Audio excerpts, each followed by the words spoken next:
जी last lecture में अगर किसी का कोई क्वेश्चन है, किसी पॉइंट की समझ नहीं आई तो क्वेश्चन कर सकते हैं।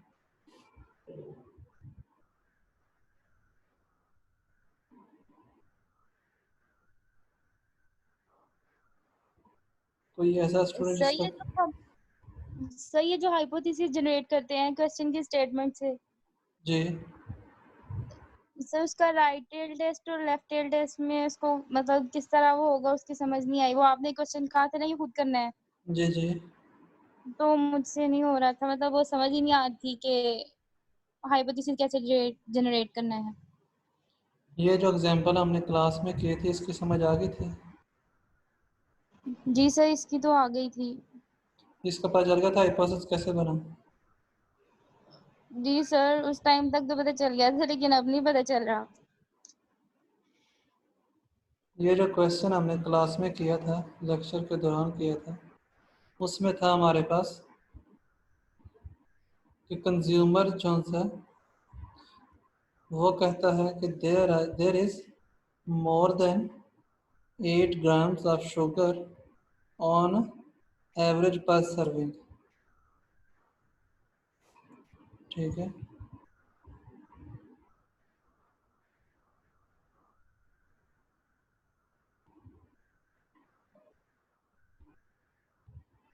ये असाइनमेंट का बाद में देखते हैं, पहले ये लेक्चर देखते हैं क्या कहते हैं।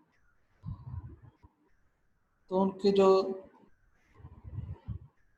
स्टेटमेंट है उसमें there is more than 8 grams of sugar on average पर सर्विंग के जो पर सर्विंग है हमारी, उसमें on the average 8 grams of sugar, more than 8 grams of sugar है कि जो एक सर्विंग है उनकी उसमें 8 ग्राम से ज़्यादा शुगर पाई जाती है।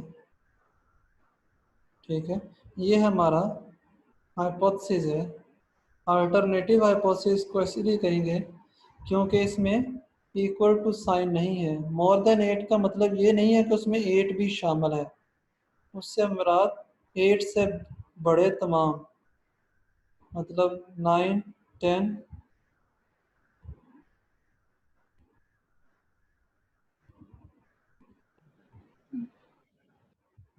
ठीक है, 8 से बड़े तमाम एलिमेंट्स। जी सर। मैंने कहा है कि क्लास के बाद देखते हैं कि असाइनमेंट्स का क्या करना है। Okay sir.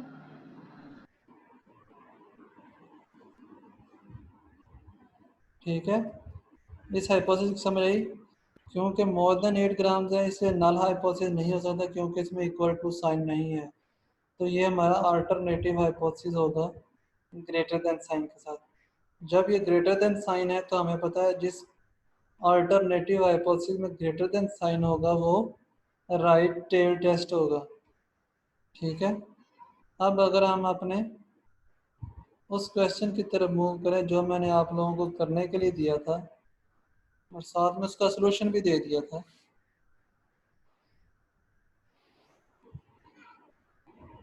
इसमें है in a test of Atkins weight loss program 40 individuals participated in a randomized trial with overweight adults. After 1 year, the mean weight loss was this and standard deviation was this. Test a claim that on the average participant lost 5 pounds.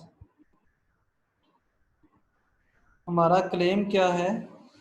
On the average हर बंदे ने 5 pound weight loss किया है, उसका वज़न 5 pound कम हुआ है।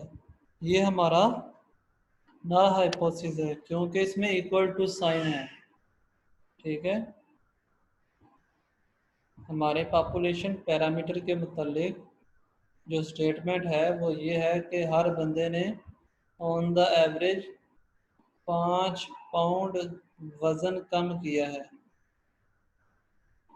क्योंकि इस स्टेटमेंट में हमारे इक्वल टू साइन आ रहा है 5 पाउंड। 5 पाउंड का मतलब एग्जैक्टली 5 पाउंड। ठीक है, equals to sir. Sine आ गया, इसलिए हमारे पास नल हाइपोथेसिस है। तो हमें पता है जिस नल हाइपोथेसिस में इक्वल टू साइन हो उसका अल्टरनेटिव नॉट इक्वल टू होता है, और जिस अल्टरनेटिव हाइपोथेसिस में नॉट इक्वल टू साइन आए वो हमारा टू टेल टेस्ट होता है। क्लियर हो गया? जी सर। जी सर, हो गया। बाकी कोई स्टूडेंट जिसको कोई प्रॉब्लम हो वो क्वेश्चन पूछ सकता है।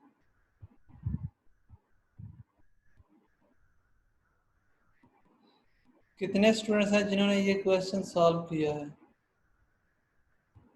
ये जिन्होंने इस क्वेश्चन को देखा है?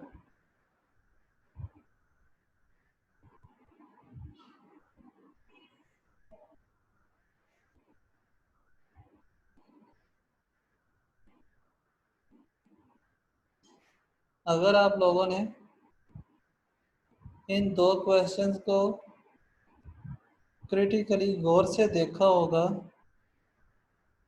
तो आप लोगों ने ये चीज़ देख पाई होगी या महसूस की होगी कि ये पहला क्वेश्चन है, इसमें जो स्टैंडर्ड डेविएशन है वो पॉपुलेशन का बताया है, पॉपुलेशन स्टैंडर्ड डेविएशन। लेकिन जो हमारा दूसरा क्वेश्चन है उसमें जो स्टैंडर्ड डेविएशन है वो पॉपुलेशन की नहीं है, वो किसकी है? सैंपल की।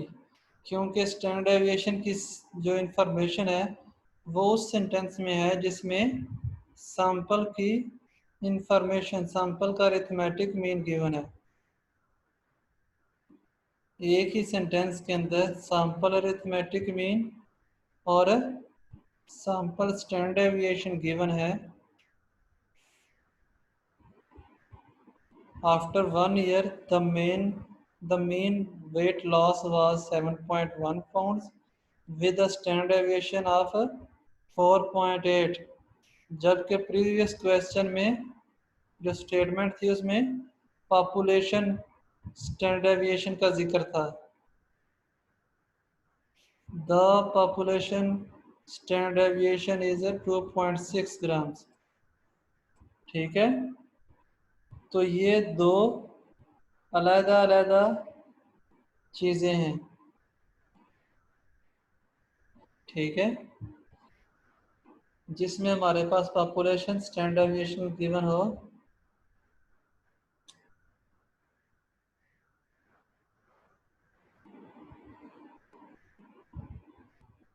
उसको हम अलग से ट्रीट करते हैं, और जिसमें हमारे पास सैंपल स्टैंडर्ड डेविएशन हो उसको हम अलग से ट्रीट करते हैं। ठीक है, इनको ट्रीट करने का क्या तरीका है आज हम वो डिस्कस करते हैं।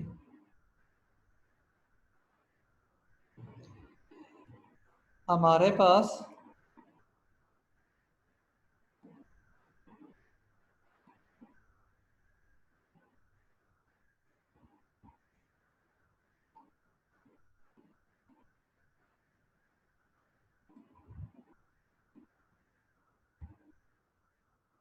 जी हमारे पास स्टैंडर्ड डेविएशन अगर पॉपुलेशन का गिवन हो, जिस तरह से पहला क्वेश्चन था उसमें पॉपुलेशन का स्टैंडर्ड डेविएशन गिवन था, तो उसमें हम डायरेक्ट जी टेस्ट यूज़ करते हैं जैसा कि हमने किया। लेकिन अगर स्टैंडर्ड डेविएशन सैंपल का गिवन हो तो फिर हमने एक और चीज़ चेक करनी है कि उस क्वेश्चन में, उस सिचुएशन में सैंपल साइज कितना है। ठीक है, इस क्वेश्चन में अगर देखो तो आपके पास सैंपल स्टैंडर्ड डेविएशन गिवन था और साथ ही जो n था, सैंपल साइज था, वो 40 था, ग्रेटर देन और इक्वल टू 30, 30 से बड़ा था। 40 इंडिविजुअल्स हमने लिए थे जो कि सैंपल साइज है हमारा। ठीक है, तो सैंपल साइज, अगर आपका सैंपल स्टैंडर्ड डेविएशन गिवन हो तो उसके बाद आपने दूसरी कंडीशन भी चेक करनी है कि जो सैंपल साइज है वो ग्रेटर देन और इक्वल टू 30 हो, तो फिर हम जी टेस्ट की तरफ मूव कर जाते हैं।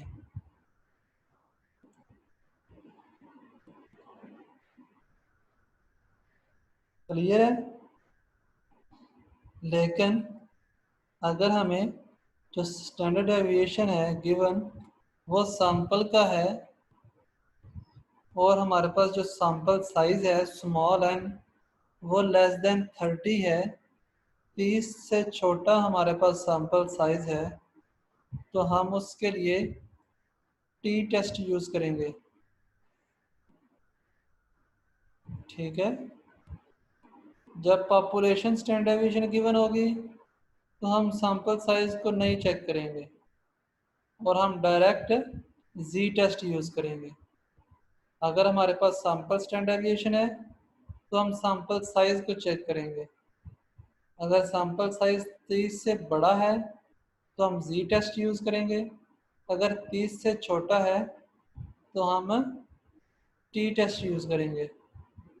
तो जो क्वेश्चन मैंने आपको करने के लिए दिया था उस क्वेश्चन में हमारे पास सैंपल स्टैंडर्ड डेविएशन गिवन था, n ग्रेटर देन 30 था, तो हमने जी टेस्ट यूज़ किया है। ठीक है, अब आते हैं हम टी टेस्ट की तरफ कि अगर हमारे पास जो सैंपल साइज है वो 30 से छोटा है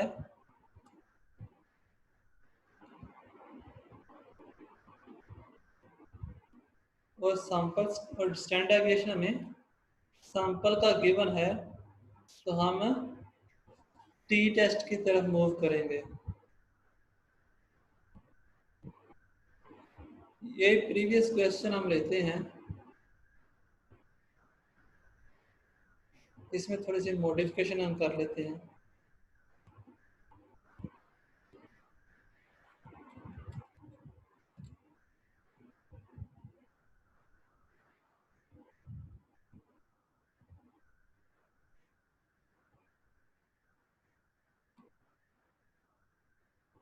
अगर हमारे पास ये सैंपल साइज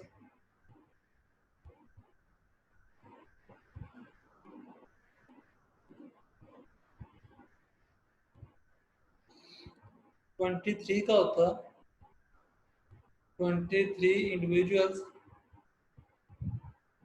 तो फिर हम इसी क्वेश्चन को जिसको हमने प्रीवियसली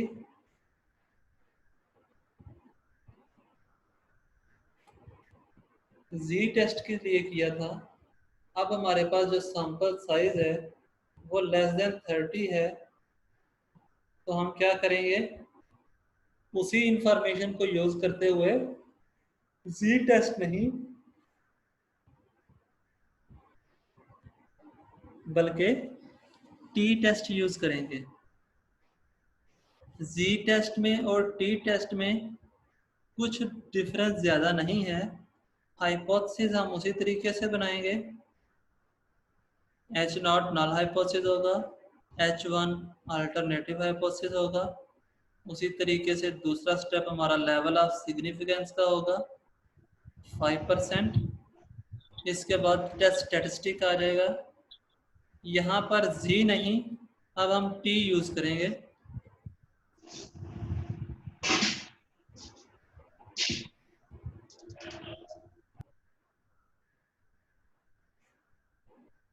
क्योंकि यहाँ पर हमारे पास जो सैंपल साइज है वो लेस देन 30 है, तो हम जी नहीं टी टेस्ट यूज करेंगे।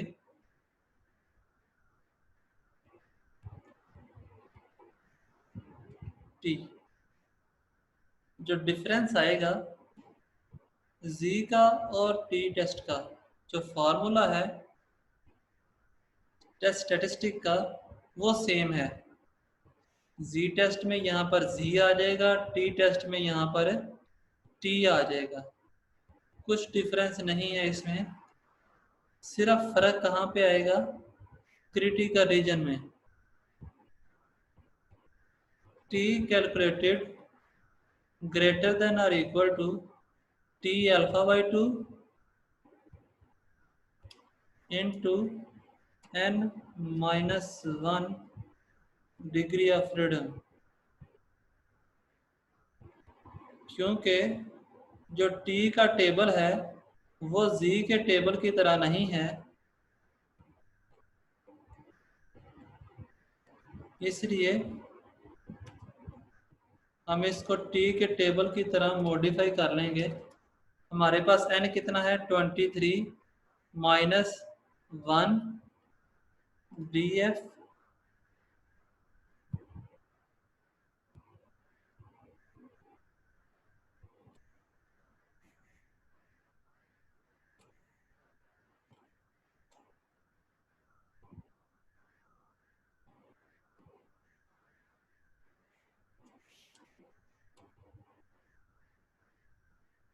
ठीक है।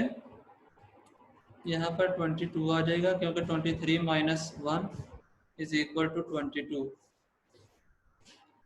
ठीक है, अब हमने ये टेबल वैल्यू चेक करनी है कि यहाँ पर टेबल वैल्यू क्या आएगी।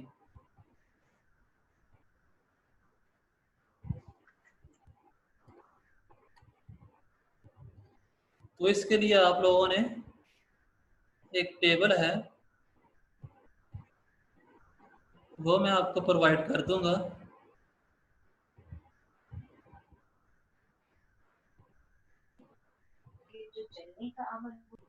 ठीक है,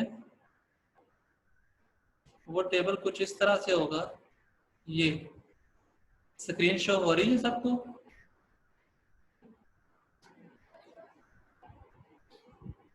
अगर किसी स्टूडेंट को स्क्रीन शो ना हो तो वो बता दें। अब हमने क्या करना है, ये ऊपर टी की वैल्यूज लिखी हुई, ये लिखा हुआ है T50, T0, T0.75, T0.80, T0.85, T0.90, T0.95, T0.975। ठीक है, ये टी की वैल्यूज लिखी हुई हैं। हमने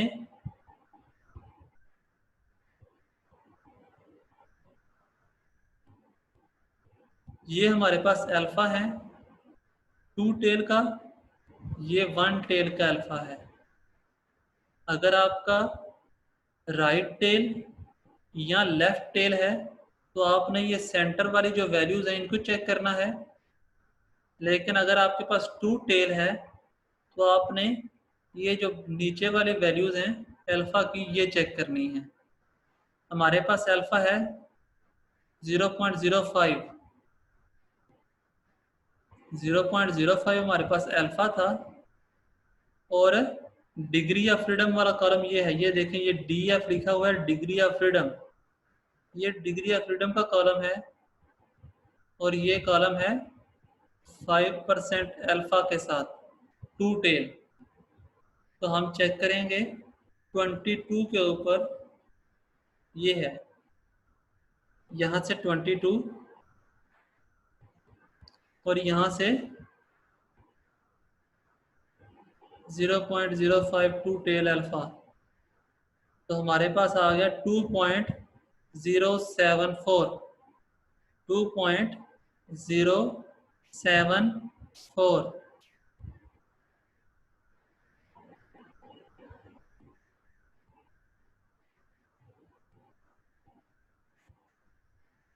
2.074। ठीक है, तो अब हम देखते हैं कि कंडीशन सेटिस्फाइड हुई है या नहीं हुई। 2.7672 ग्रेटर देन 2.074, तो ये कंडीशन सेटिस्फाइड है। हमारा जो कैलकुलेटेड है वो टेबल वैल्यू से बड़ा आ गया, इसलिए हम रिजेक्ट एच नॉट करेंगे। ठीक है, अगर किसी स्टूडेंट को कोई प्रॉब्लम है, किसी पॉइंट की समझ नहीं आई, तो वो क्वेश्चन कर सकता है।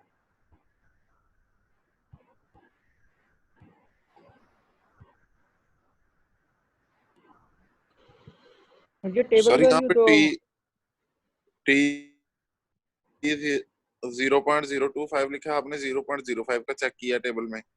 यहाँ पर जो टी अल्फा है ये 2 टेल का है, इसको मैंने 1 टेल में कन्वर्ट कर दिया है। ठीक है, अगर आप टेबल में देखो, तो हमने कौन सा चेक करना, हम नीचे वाला भी तो चेक कर ही सकते थे, 1 टेल वाला। मैंने 2 टेल का लिए बोला है 0.05। ठीक है, इसको मैंने 1 टेल में कन्वर्ट किया है डिवाइडेड बाय 2 करके, तो ये 0.025 बन अच्छा गया। जी जी, ठीक है सर, ठीक है।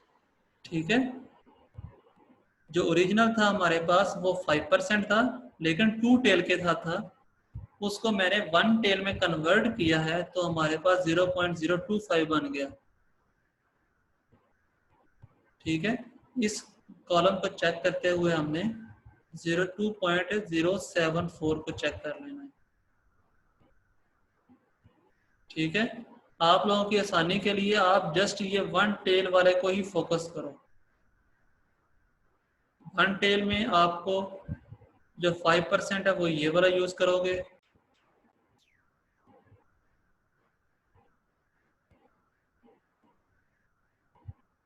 ठीक है, तो अगर आप इनको यूज करोगे तो आपके लिए कंफ्यूजन नहीं होगी।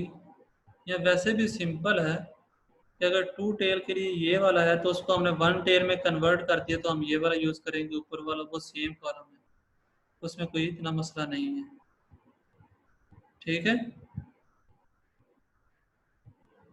हमें कैसे पता चलेगा कि 1 टेल है या 2 टेल है?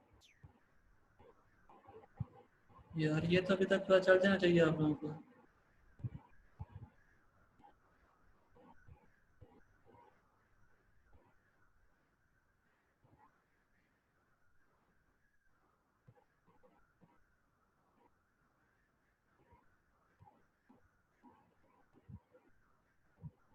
मैंने जब लेक्चर स्टार्ट किया था इसका, तो सबसे पहले यही पॉइंट बताया था कि 1 टेल है या 2 टेल है।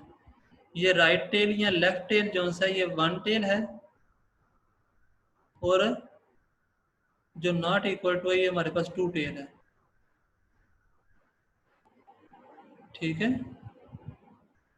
अगर राइट टेल या लेफ्ट टेल होगा तो वो 1 टेल होगा, अगर नॉट इक्वल टू सिचुएशन है तो 2 टेल टेस्ट होगा।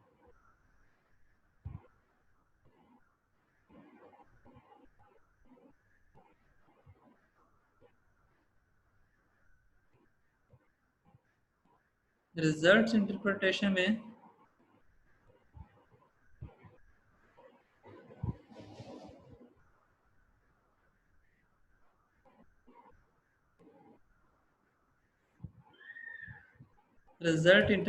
इसकी सिंपल है, जैसा कि पिछले लेक्चर में था कि अगर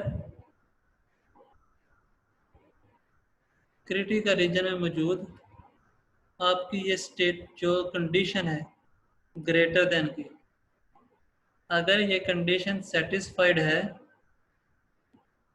तो आपने रिजेक्ट एच नॉट करना है। अगर ये कंडीशन सेटिस्फाइड नहीं है तो do not reject H not करना है।